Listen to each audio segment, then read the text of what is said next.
So we are a family of 6, and when I asked them about the lymphatic system, which is one of the major organ systems in our body, nobody knows exactly what it is.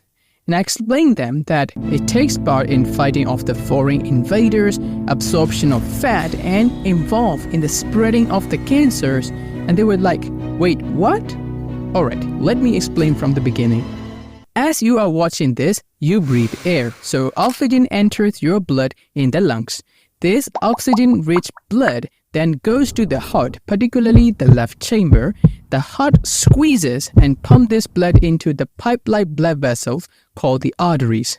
Then, the artery throughout the body divides successively into very small branches, even a lot smaller than a hair strand called capillaries in the tissue.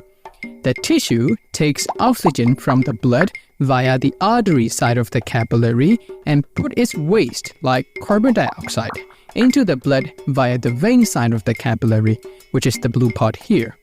And these will eventually form large veins that goes to the right side of your heart, which pump the blood into the lungs to replenish the oxygen and excrete the carbon dioxide to the outside world. And that's blood circulation in a nutshell. And it's happening as you are watching this episode about lymphatics. Now, where we want to focus is here, the blood exchange happening in the capillaries. So the capillaries are the site where nutrient and gases are transported between the tissue and the blood. The blood comes from the artery side and goes to the vein side of the capillaries. There won't be any problem if this happens 100%, but it's not. Only 90% of the blood goes from here to here, and the remaining 10%, mostly the clear liquid, not containing the red blood cells, seeps into the surrounding tissues. You can see the problem. This is bad.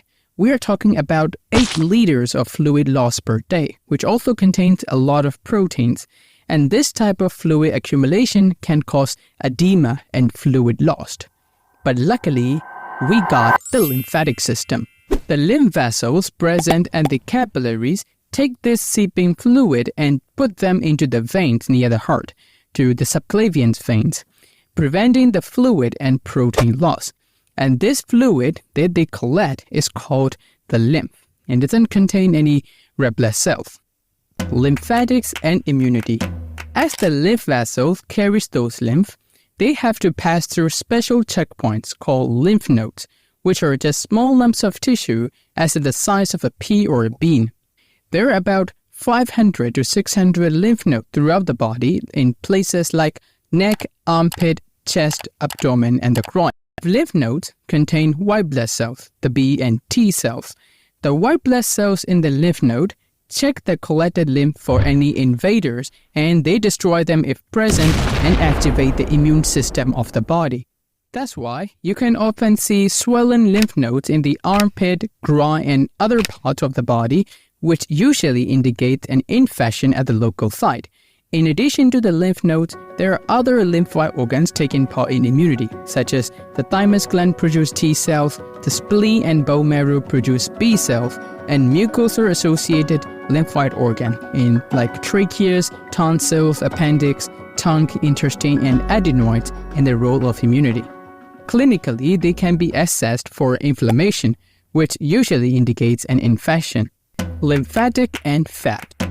From the food you ate, most of the fat and fat-soluble vitamins such as vitamin A, D, E, and K are absorbed through the lymphatics in the intestine called lacteals because the fat are too large to be absorbed through the blood vessels.